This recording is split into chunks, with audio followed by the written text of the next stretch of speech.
White Rocket Entertainment podcast number 943.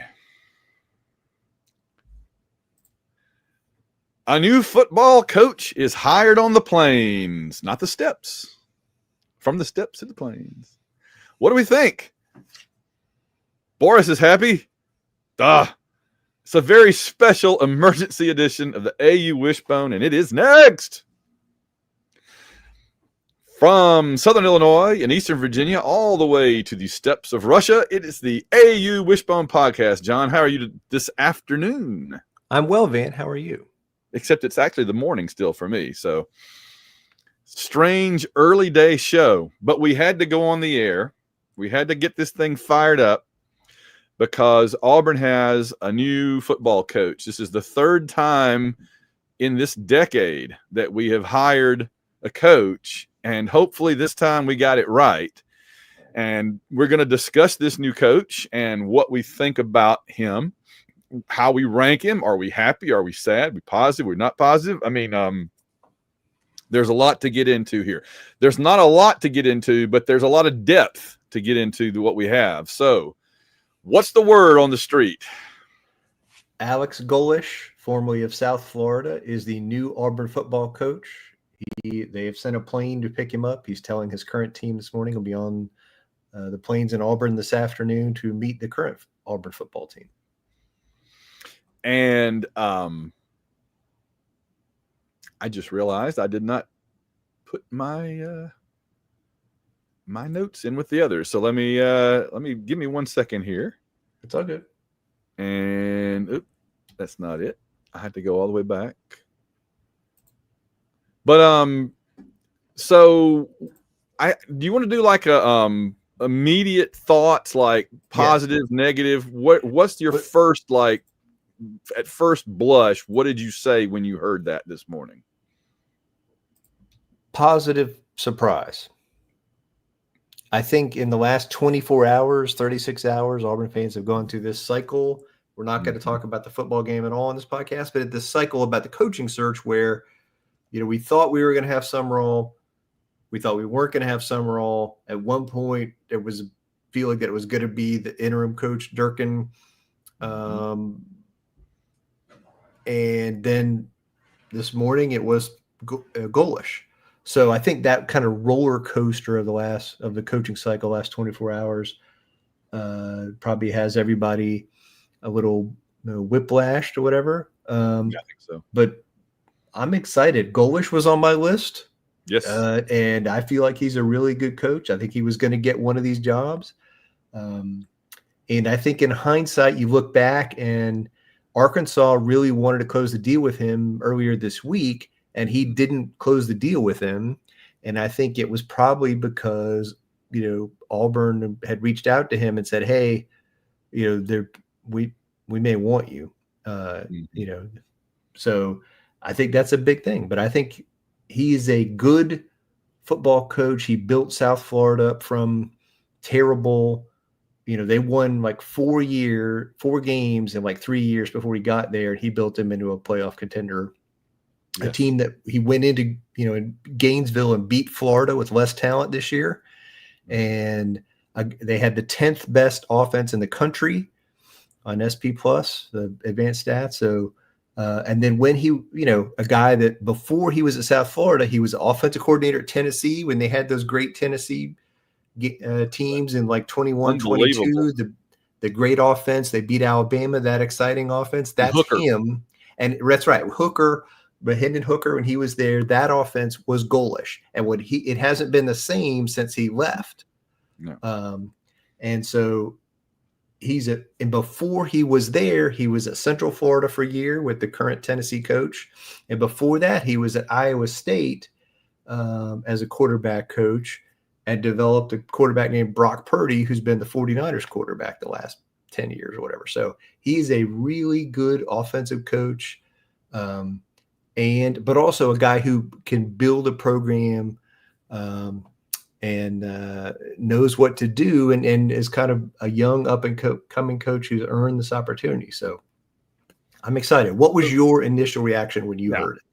All right, so let's I don't want to go too far back here because we can talk about it, but and we'll talk about it some more on Monday night. But it looked for the longest time like John Summerall of Tulane was going to be our coach, and there's a lot of controversy. There's a lot of rumors and innuendo about what happened there. We may never know where things went wrong. It might have been money. It might have been putting too many demands on him. It might have just been the chance to go to Florida was better than Auburn, he thought. I mean, there's a lot of things that could have all piled up. We don't know. But what we do know is that a couple of days ago, things between Cohen and Summerall took a downturn, and it looked like they'd been kind of dicey all week. They took a downturn. It looked like we were not going to get Summerall. He was going to go to Florida. Part of it was that, and we can talk about the reasons why, but part of it was that Florida moved on from Lane Kiffin. And we talked about this on the show before. I was always concerned that if Florida and LSU were out there, only one of them could get Kiffin and the other one would try to get Summerall from us, right? Yeah, you're right. I was always worried about that from the very jump. I thought it's too many, there's too many openings for this guy, right? And that's kind of what happened. And so if Kiffin does, and we don't know at this hour still, but if Kiffin does end up going to LSU and Summerall to Florida, then we were never going to get either one of them, right? We weren't trying to get Kiffin, but we were, so Kiffin is going to go to LSU. They're just negotiating with Ole Miss about whether they're going to let him coach the playoff games or not. Right. Okay. So, all right. So with Summerall kind of out right before the Iron Bowl, it really looked like we were down to, and at this point, Golesh was pretty much all but signed and sealed and delivered to Arkansas. Mm-hmm. And so it looked like I mean, here's where my mind was last night. I was miserable about the game, which we'll talk about on Monday, but I was also miserable about, and now we're going to end up stuck with Durkin. And the thing is, all right, there's three kinds of Auburn fans right now. There's three kinds of Auburn fans. There's the ones that actually wanted Durkin. There's the ones that are happy about Golesh. And there's the ones that I forgot. But anyway, basically,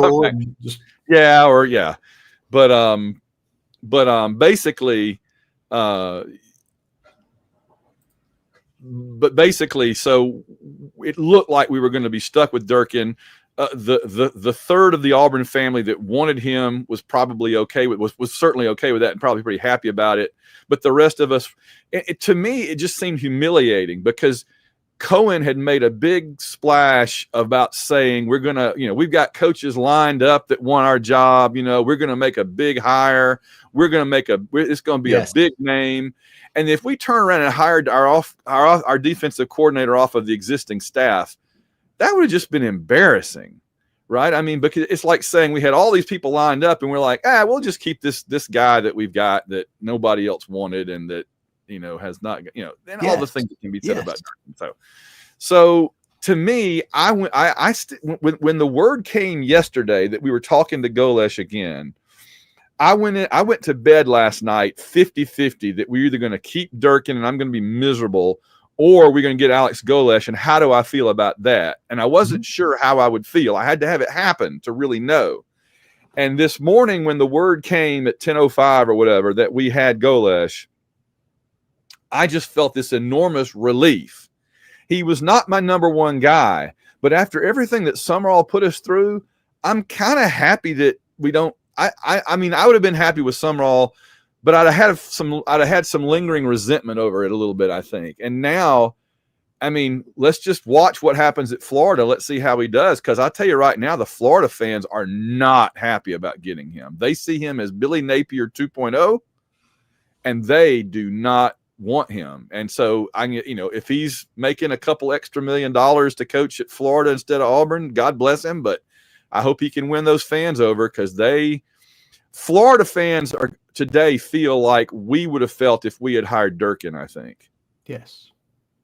So we kind of got the better end of this deal in a lot of ways. And a lot of that is the psychology of coaching hires, where everybody always wants the opposite of what they had before. And they had a G5 coach who was considered an up-and-comer, and a G5 coach in Louisiana, ironically, and it didn't go well. And so I think they wanted something different. they wanted a different approach. And I think them losing out on Kiffin really limited their options because, they looked around. I think the Jedfish at Washington was the other guy I really thought they might hire, but Washington was like 6-6 this year. If Washington had been 8-4 and their offense had been good, I think Jedfish would be the Florida coach right now. The other thing about it is this. I look at Sumrall, and the thing he had going for him was people like, well, he's kind of like Pat Dye. Mm-hmm. And I'd say, well, what else about him? Well, I mean, he tough. Wins. He wins. Yeah, he's going to, and I'm like, okay, what else? Why am I excited about him? Whereas about Golesh, we've already said there's all these very specific things that he is known for, that he does, that he has accomplished, that makes me feel good. I mean, the more I balance it all out and think about it the way it's played out, I feel pretty good about this. Yes, agreed. There's a couple other things we want to talk about him. He's 41, so he's one of our younger coaches we've ever had. We talked about this when we had the coaching opening. I wanted a young up and coming kind of coach, and he is. I think that's a good thing. I like that the whole connection to Josh Heupel and the offense is really good. The first year there, they were number 9 nationally in total offense. The second year, they were number 1 in total offense in 2022. And over the course of Golesh's 2 seasons with Tennessee, Hendon Hooker threw for more than 6,000 yards with 58 passing touchdowns and 5 interceptions. That's, as Gus would say, that's pretty good. Not bad. Okay, South Florida did great things you already talked about. All right, his full name is Alexi. Alexi. This is his distant cousin Boris from the same region. I love that he left. Talk about a tough guy. We had pictures of the Russian wrestler that we do our bit with. I can't think of Nikolai Volkov. Yeah. And Nikolai Volkov always looked like a tough guy. Alex Golesh looked like he could just whoop Nikolai Volkov's butt. He looks like he would win the fight. Like if I've seen it before, like a ranking of all the college football coaches about who would win the fight, Golesh would be number 1. He looks like an extra from like a John Wick movie or something. He should be like the guy standing guard in front of the Russian millionaire mobster's office. You know what I mean? Like he's the guy that lets you in and checks you for weapons and stuff. He's a tough looking guy.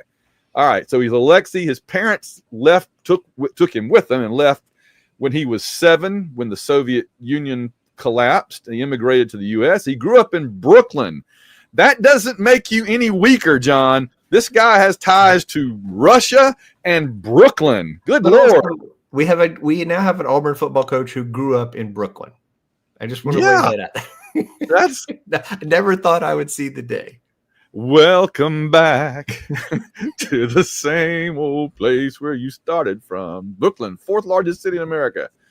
Went to high school in Ohio, got all kind of connections around there. Graduated from Ohio State, did various things before he ended up at Central Florida and so forth.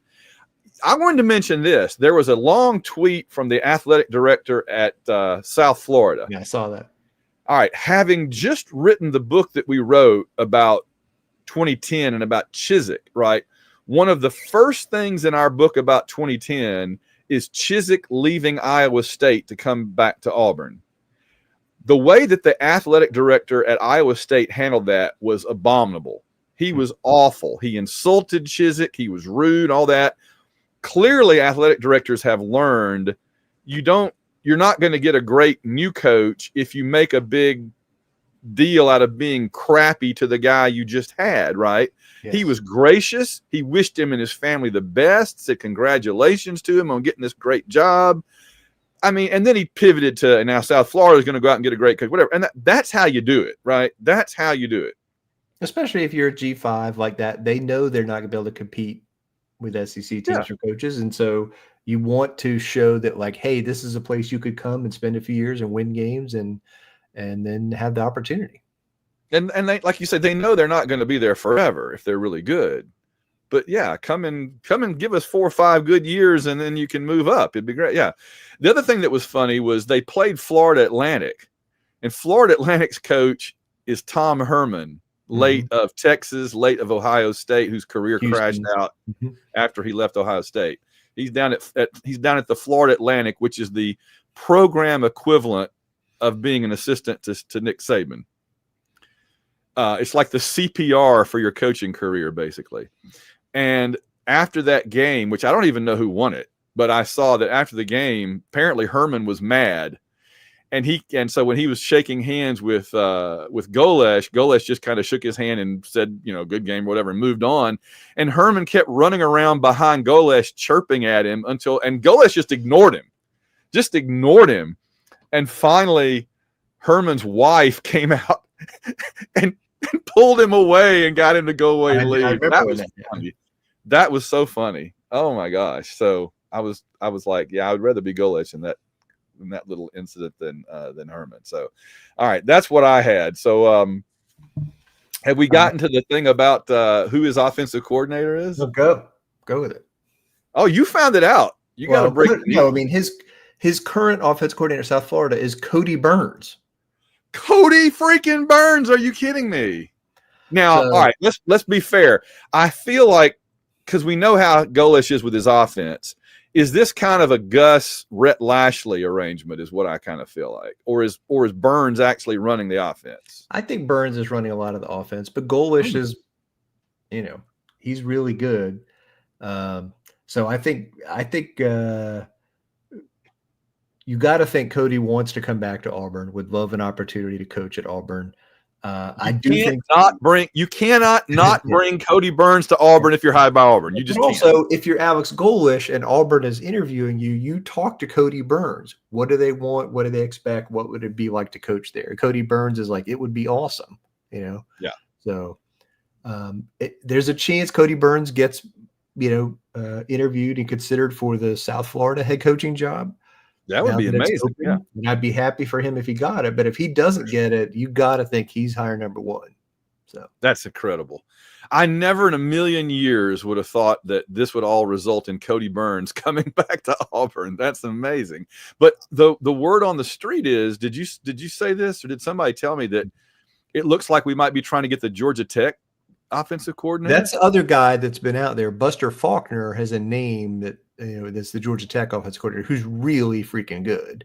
But I thought that was more of a Summerall pairing with those, to bring him and be Summerall's offensive coordinator. I think Golesh wants to run his stuff. Yeah. So I don't know if you would bring in somebody else with their own style and system or whatever. So that makes sense. No, absolutely. I mean, whichever works, whatever is the best, I'm all for it. We don't know anything yet about DJ Durkin, but why wouldn't he keep Durkin? Would that be something? Why would Cohen bring that up, such a big deal with Summerall, and then turn around and not bring it up with Golesh? Is my question. I'm sure he did, and I'm sure Golesh will have probably a veto power over that to say, like, I've got a guy I think is better, or whatever would be the only reason. But I suspect Durkin is going to be retained as a defense coordinator. That's my theory. We'll talk about the game tomorrow night, but I'm like, the defense maybe mad last night. I can't get past. I love the idea that Arkansas was all set to get him and Auburn swooped in and took him. And it really does. If there was ever any doubt, it reaffirms the idea of the pecking order in the SEC, that Auburn is definitely a level above Arkansas. I mean, I know we know that, but still, Arkansas likes to present themselves as being on the same level as the other big state schools. And if they are, it would be Kentucky, not Alabama and LSU and Tennessee and all. So no. All right. So we got it in. We got the hire in first thing Sunday, which was the earliest it could really have happened, which is good. And that was the goal. I think the time we talked a lot on this podcast last week about timing, the calendar, when things happen. And I think Cohen's goal along was to get somebody hired today.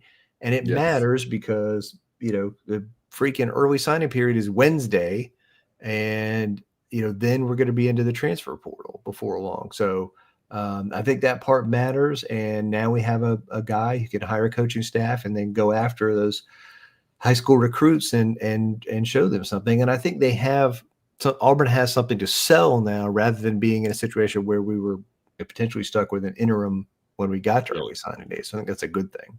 Well, and we've got somebody that I think, as we've talked about, has a real appeal, particularly to the more spectacular offensive players. We're not going to be a grinded out kind of offense. We're going to throw the ball around. We're going to light it up. We're going to move the ball. We're going to score a lot. And receivers that we've got and the ones that we're trying to get, that 5-star receiver we got lined up. Oh, he's got to be happy with this. He's got to be thinking about Alex Golesh offense with our 2 quarterbacks that'll be coming back if we keep Deuce Knight, Ashley Daniels. I mean, Deuce Knight in this system, I'm very excited about that idea. Absolutely.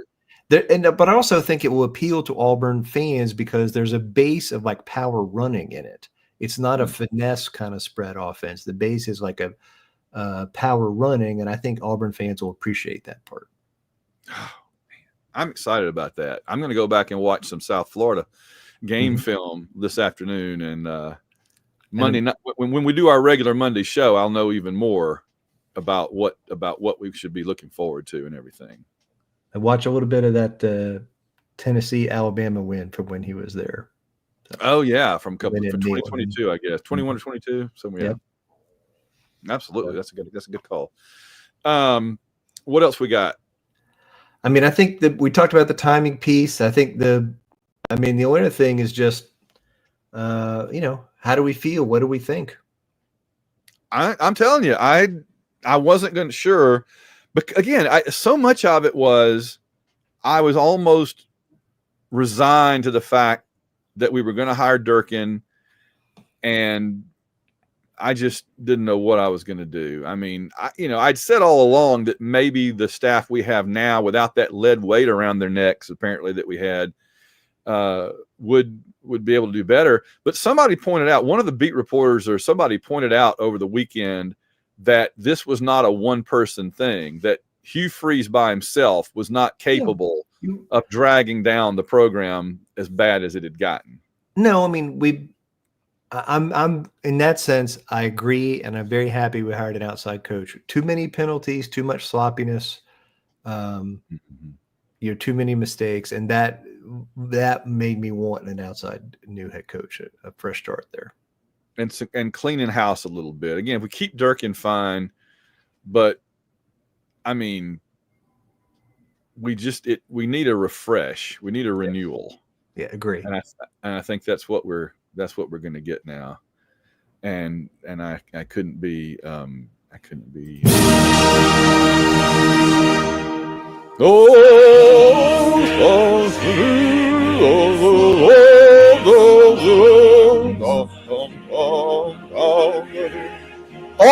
#1.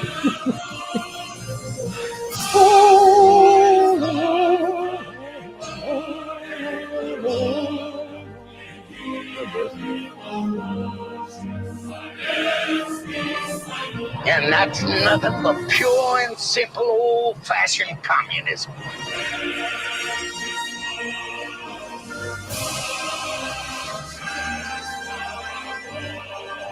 And that's nothing but pure and simple old-fashioned communism.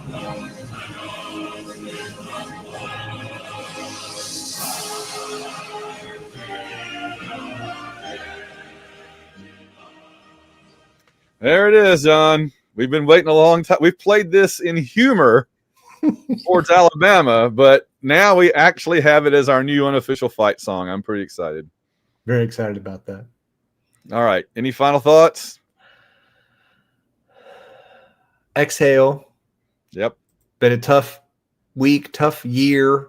Yes. Fresh start, ready to move forward with some different energy and vision. We will see you guys. We will reconvene Monday night at the usual time, the usual place. Until then.